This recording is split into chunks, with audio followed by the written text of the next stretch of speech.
Hello guys, this is Roger69501 and welcome to my channel. Before I start this video, this is gonna be my first video on my brand new video camera. Yeah, because the one I was using before, well, finally it broke, so I had to go and buy a new one. And the camera that I bought, it's nothing fancy. Basically, it's the same that the one I used to have before. Is the Sony Cybershot, kind of. So this is the baby camera that I'm using right now. So I tried the videos, and I tried at home when I bought it. I did some tryouts, and the videos comes out.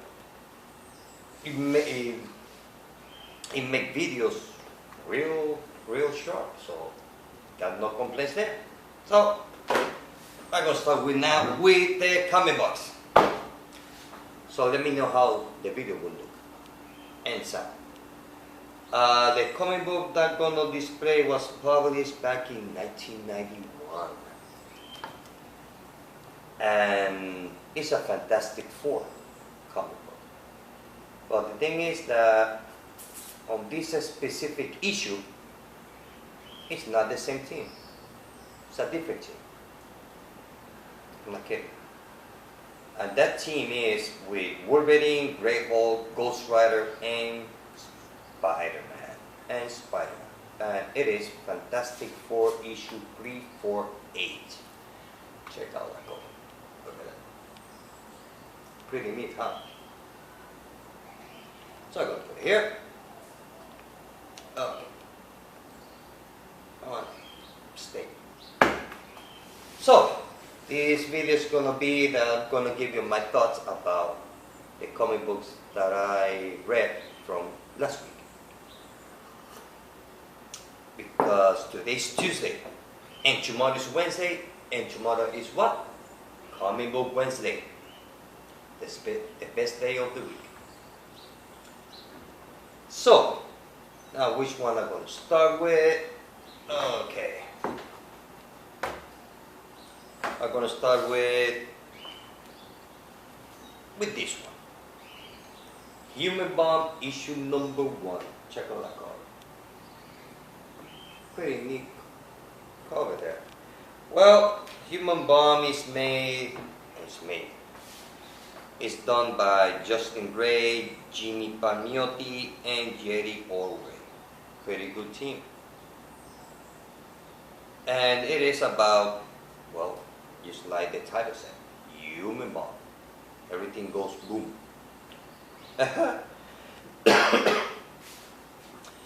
So, it tells you a backstory of the Human Bomb.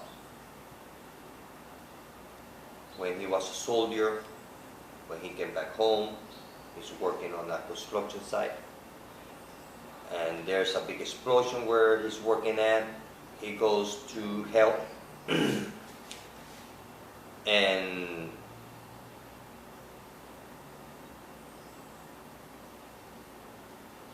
his friend that he was going to save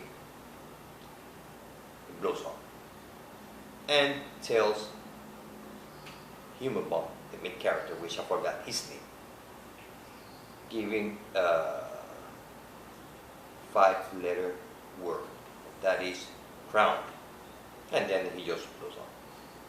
But he managed to stay alive.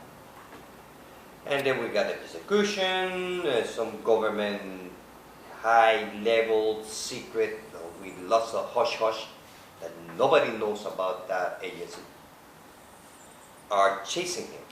They want to apprehend him. They want to deactivate him. But for some reason, they can't. So, story-wise, it was good. It reminds me of this movie, Jason Bourne. In the sense that everybody's chasing him, but he doesn't know why, because he doesn't remember. So it reminds me of Jason Bourne. Art-wise, and the colors, and the story, it was good. I really like it. It was really fun. Now, I don't know, I mean, I had to do some research, and I think that Human Bomb was published in 1950, I believe so, part of the some superhero team. Forgot the name. So for me, this is the first time that I'm reading about Human Bomb. Here's, I'm going to show you some pages. Look at that art there. Look at that art. So this is the first time I read something about Human Bomb. Look at it. So I don't know when it was published back in the 50s or 60s, it was good or not. So I don't know. But overall, I really like it. I really like it. So I give Human Bomb, I'll give it 4 out of 5.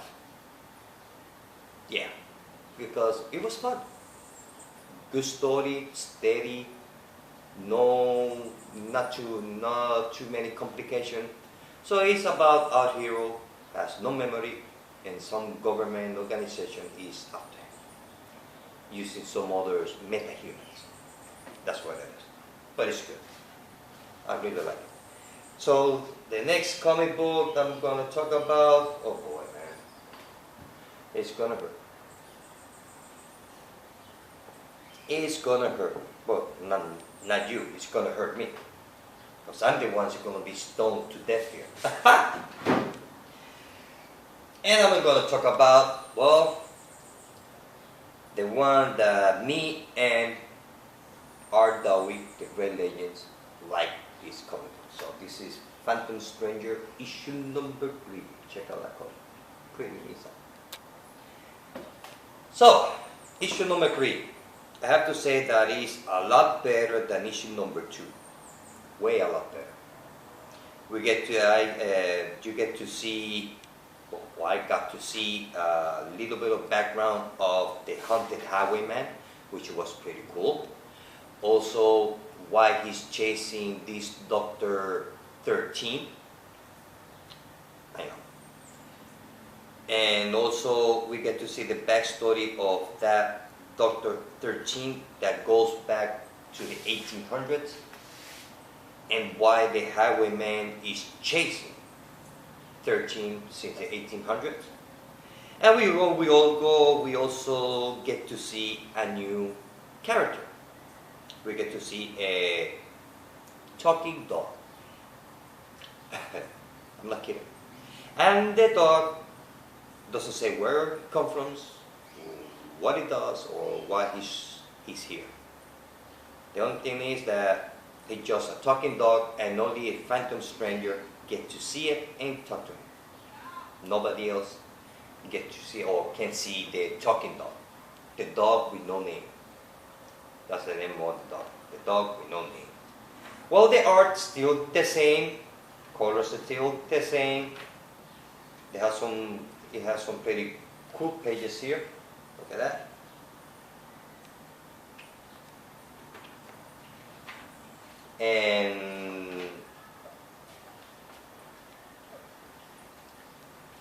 And the way, oh, we also get to see Phantom Stranger with his wife, that they go to hang out they went to their neighbor's house, to a party. Hey, he's a superhero. He needs to have a party time to time, you know, kind of like relax. It's like a stress release. Kind of. So, we get to meet Phantom Strange's neighbors. And basically the whole story goes like going back in time, a little bit backstory to the present. But I really like this one a lot better than issue number 2. So, R. Dowie, if you haven't read it, you're going to like this one a lot better than issue number 2. You're going to like it. You're going to like it. So then on this issue, I got a new question.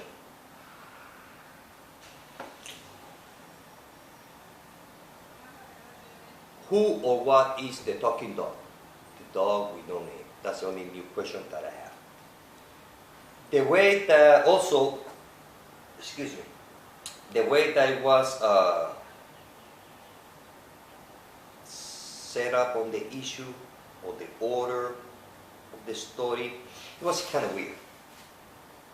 It's kind of got in a, when I start reading it, it got me a little bit confused. But once I keep on reading the issue, well, I start being confused. But the way that it was executed, that's the way. It's kind of like, it's like you start from the past, present, halfway, future, you know, kind of like all that jumping around. But other than that, it was good.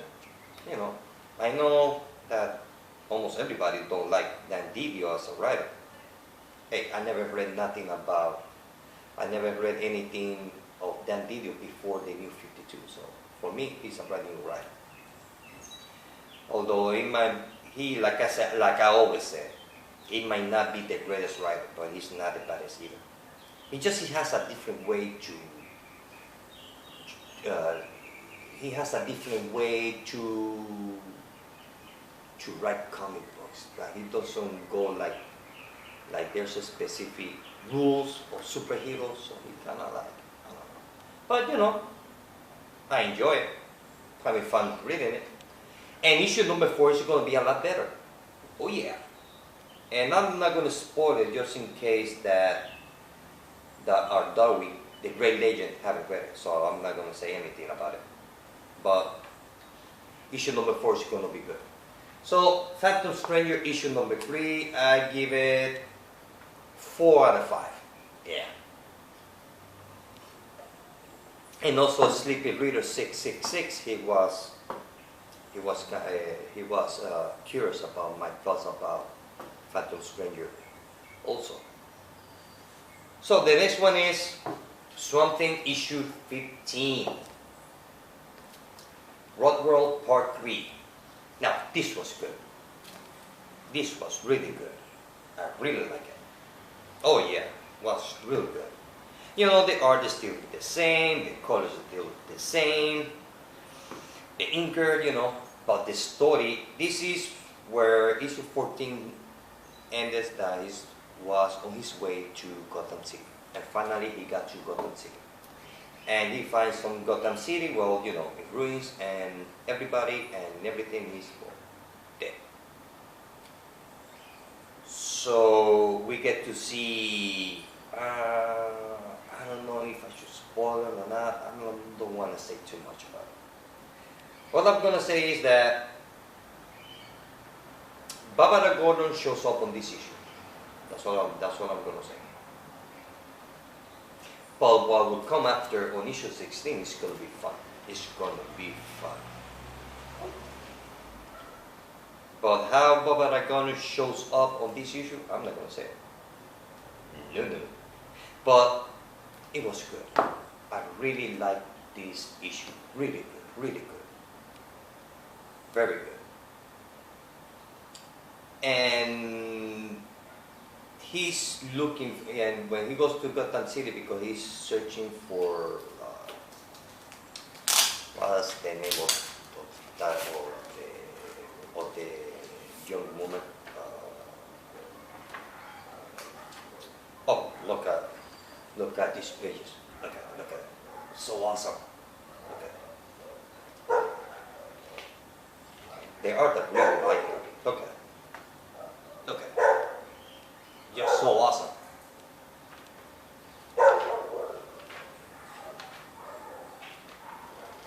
Look at this page over here also. Look at that. So Swamp Thing is still searching for, this is the confrontation between Swamp Thing and Boston, the little kid that appears on issue 14, Boston something, forgot his name. And also he's searching the girl, what's her name? I mean, sometimes I get all the names mixed up in my head. uh, what's her name? Which it was interesting twist on the story. I really like it. I really like it. Forgot her name. But anyway. So overall, it was really good. I really like it a lot better than Animal Man, in my opinion. So this one I will give it 5 out of 5 because issue 16 is gonna be real good, real good. So the next one is, well, you know, after Swamp Thing, you have to have Animal Man. Issue 15. Check out that cover. So nice. So issue 16 will continue from issue 14, that Animal Man and Steel and I think it's Black Orchid.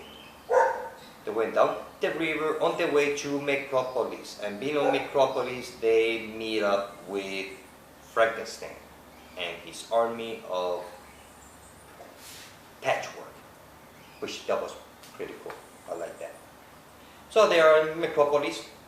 Well, eventually they arrive to Metropolis. So when they get there, well, Metropolis will just like Gotham City, in ruins, and everything and everybody is, well, dead. All Metropolis landmarks, well, they're all on the ground. And we go back in time again with his little daughter that she's trying to survive from the rat creature. Another episode of Walking Dead. But all that back and forth is starting to make sense. It's starting to make sense on the present, 1 year in the future. Which I found it very interesting, a lot better. I'm going to show you some pages here. Look at it. Look at it.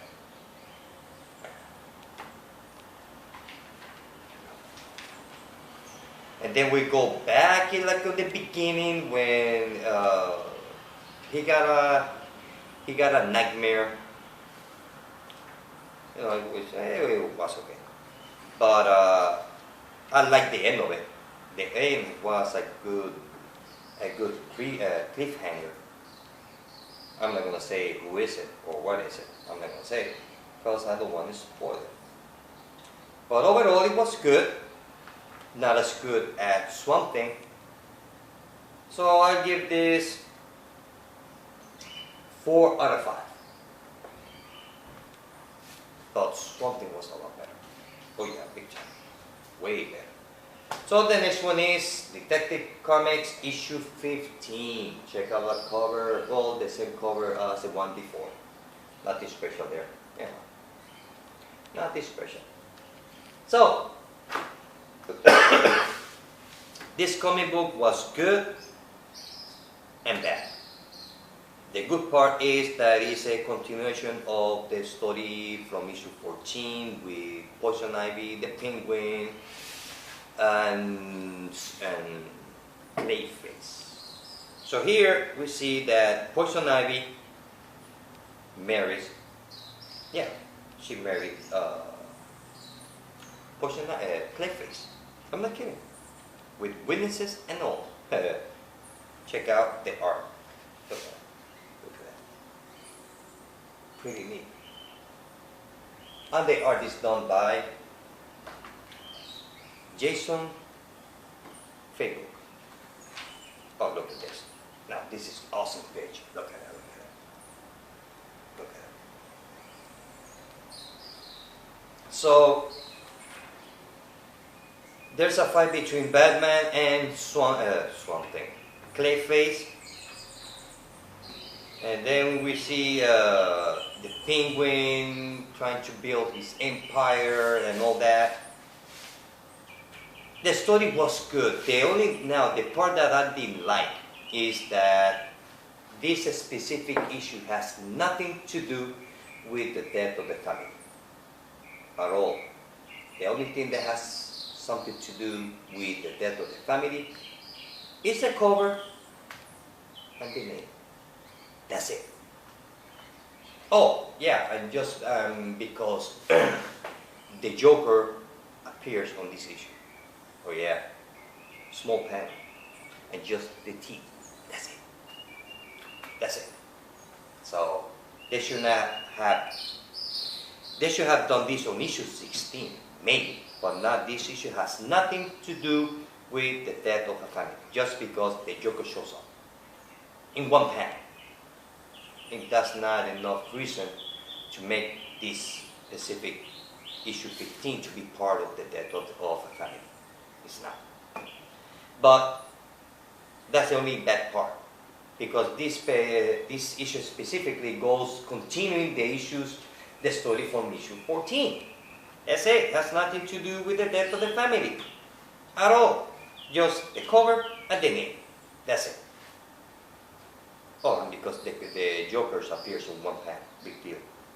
I mean, I like Joker, but come on, guys. You know. Look at that picture. Awesome fight. So, overall, it was good. You had to read it as it is, not part of the death of a family, because it's not. It's not. Well, I give this 4 out of 5. This one I give it 4 out of 5. It was good for what it is. It's the continuation. It's the main story. That's not the Joker, because it has no Joker story. Just one panel. That's it. So the last one is Earth 2 issue number 7. Check out that cover. Well, this is the issue that's supposed to be the big fight, the big showdown between Hawker and Green Lantern. Well, what you see on the cover, you don't get on the inside. There's no fight. No. Not even one punch. So,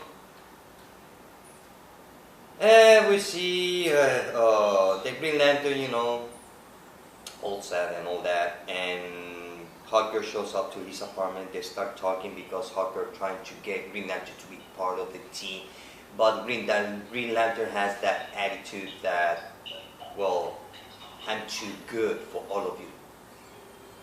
I'm too good for all of you. You might need my help. No, actually, Green Lantern's attitude is that everybody needs his help, but he doesn't need nobody's help. Kind of that attitude. He's just being an asshole. He's worse than Guy Gardner. So Hawker's trying to put him on the team, and he says no. I don't need you. I don't need to be in the team because I can do everything and all of it all by myself. Which eventually he's full of it. So check out that cover.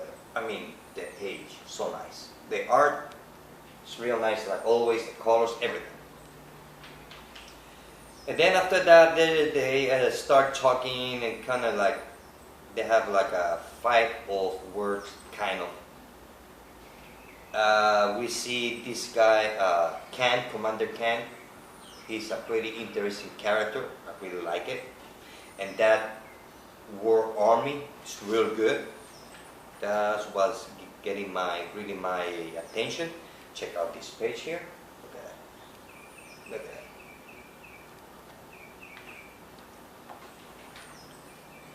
And then we get to see Mr. Terrific. Finally, check out. Look at this. Look at that. That was so awesome. So finally, Mr. Terrific shows up. So, and then the story with Sloan also is pretty good. I mean, that thing about War Army with Khan, Commander Khan, and Sloan is very interesting. I really like it. And then we get to see that they're still building Red Tornado. But this is a female version. At least that's what it looks like here. Yes? It's a female version of Red Tornado. And it was good. I really like it. The stories are really good. And I really like this one. I really like it. Really like it. And the art is good. The story is like you go straight to the point and keep on steady. not all that too many jump around. So Earth 2 number 7, I give it 5 out of 5 because it was so good. So now I'm gonna give you the best cover, the best story, and the best colorist. Well, the best colorist goes to, well, I have to admit it. Wait a minute, it was kind of, let's see. I have to go to, I'm going to start with the best colorist. Let's see now. The best colorist goes to Earth 2. Gets the best colorist. It's so good. Now the best cover. Now it goes for the best cover. Goes to Swamp Thing.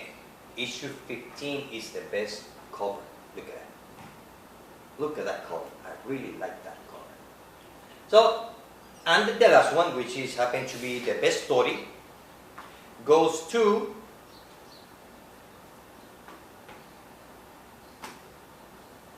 Swamp Thing. So Swamp Thing gets the best cover and the best story, and the best colorist goes to